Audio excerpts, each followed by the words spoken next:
Hey everybody, in this video I'm going to walk through the fight with Commander Honglan in Wuchang Fallen Feathers. This boss actually gave me some problems at first, but I figured out a strategy that I think works pretty well to defeat her if you're having some struggles here. So I'll go through and show the fight and demonstrate that, but first quickly getting into my build that I used as well as some of the items and equipment.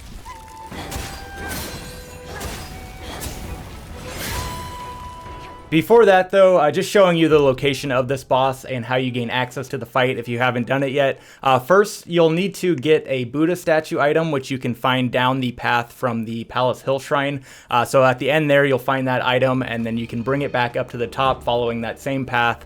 Past the shrine again, up the stairs at the top, you'll find a place to put that. Once you do that, it'll drain the kind of pond area in the central area of this location, which will be the arena of the boss fight. So then you can head down there and drop in to begin the fight. Alright, so now going through my equipment, my build and everything. So I'm continuing to stick with the longsword weapon type through these fights. I did try and play around with some other weapons for this fight, but I just continue to find that that works the best for me. So I've got the Lashing Whip longsword. However, I do utilize the axe before the fight for a little trick that I'll show. But again, just using the longsword there. And then for my armor, I'm using the Ming armor set for the most part. However, for the arms, I've got the Pirate Bracers. And it's basically just choosing whatever had the highest slashing mitigation, so that's why I've got that. Pendants, nothing specific to the fight or anything, but I've got these equipped, so you can see those. And then I do utilize the Infernal Flame spell a little bit to go along with my burn damage on my Temperance. I'm using the burn-based needle for that, so I've got that for my equipment.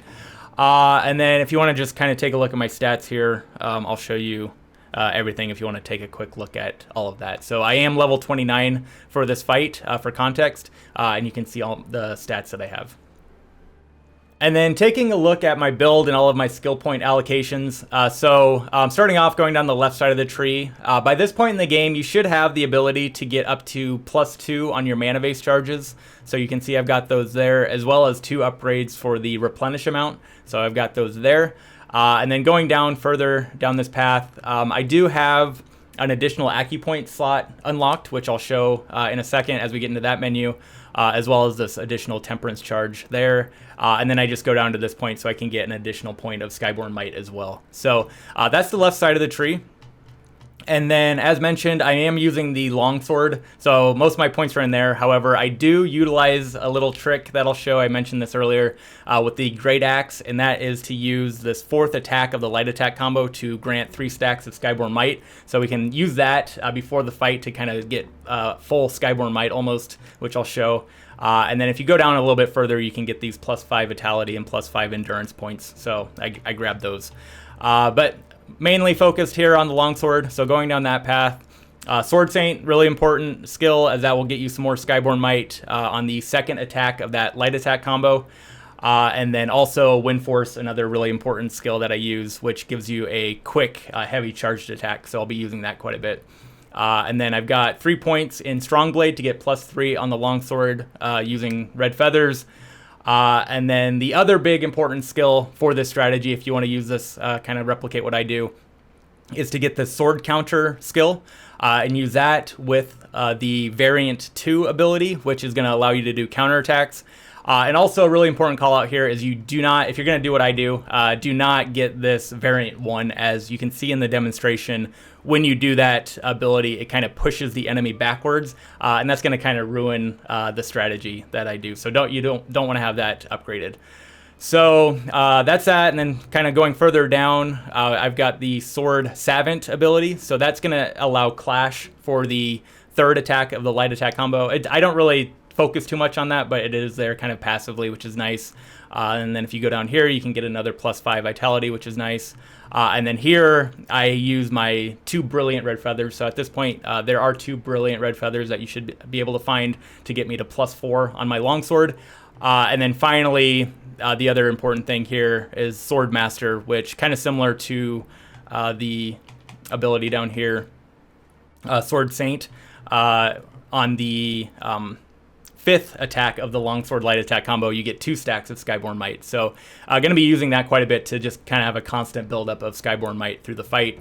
And then finally, going down this, you can get a +5 endurance. So again, kind of zooming out here, you can see my entire build that I have for this fight. Moving over to the temper menu, taking a quick look at that, you can see I've got that 3rd acupoint slot unlocked from the build tree upgrade that I showed. And I've got both an agility and a strength needle in both of those slots. So you get these from the demon manifestation encounters that kind of happen as you progress through levels.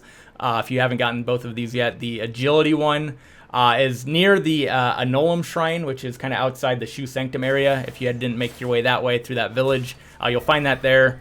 And then the strength one is as you progress through the Doomswillow Beach region, so kind of near that shrine too. So got both of those, and then I'm just kind of still using the standard flame bone needle that you get at the start. Benedictions, you can see what I have equipped here. Kind of related, I've got a blocking clash one for increasing the potency of that, as well as you can see down at the bottom one for increasing counter moves. So got those for my benedictions, and then let's see, discipline. So if you haven't done this yet as well, this is kind of important. This is where you go in to apply different skills that you unlock for your weapons. So for example, I'm using sword counter, so you kind of have to go in here and actually equip that if you don't have that yet. So got that, and I think that's pretty much everything. So now we can get into the fight and show how we get this done.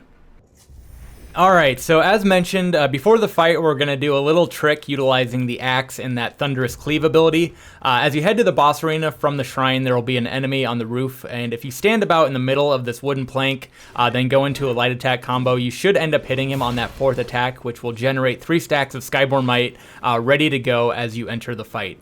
So after that, switch over to the longsword, head down the ladder, and then before entering the arena, use temper to add burn damage to your weapon.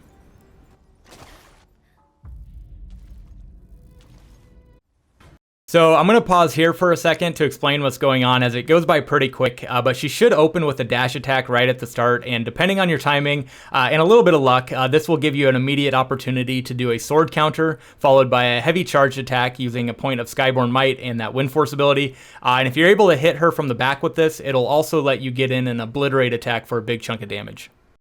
So looking at it now in real time, here you can see I activate the sword counter, follow that with a heavy charge attack, and then fortunately hit her from behind to open up an obliterate attack. Looking at it again in slow motion so you can kind of see it broken down again, there's the sword counter, heavy charge attack, and then again hitting her, I guess from the side counts as well, I guess, to stagger her for the obliterate. So you kind of have to be lucky on that opening one. As you'll see here, I'll show another attempt I did where I just get a normal heavy charge attack. So again, kind of depending on your luck on that opening sequence, you may or may not get that obliterate opportunity.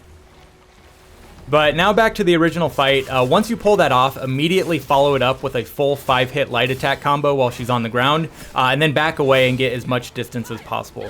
With the Sword Saint and Sword Master skill, that combo should completely refill all of your Skyborn Might as well. So if you have an opportunity, you could try and utilize the spell here. But basically, you just want to continue to keep your distance and wait for more opportunities to do that same sword counter plus charged heavy attack when she does her dash move. As you'll see, it's not always going to lead to an obliterate opportunity, but you'll still be doing some good damage. Eventually, though, if you're patient, you should get one more obliterate, which should be enough to take her into phase 2.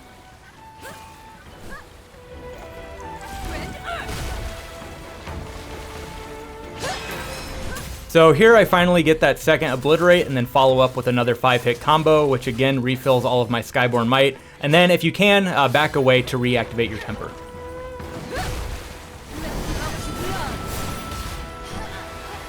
So phase 2 can seem a little bit more chaotic, but we can really just kind of use the same strategy as phase 1. Continuing to keep as much distance as you can, but now looking out for a few new moves that she introduces.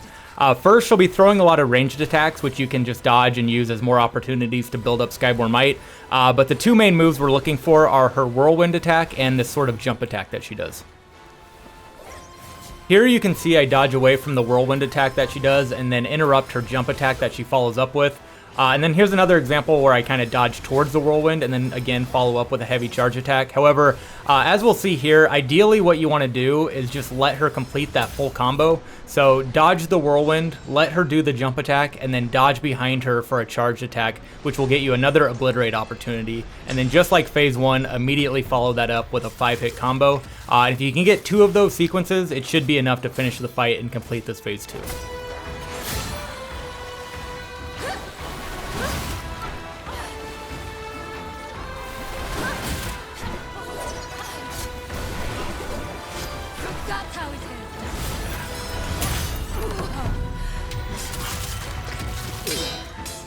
So that is the fight with Commander Honglan.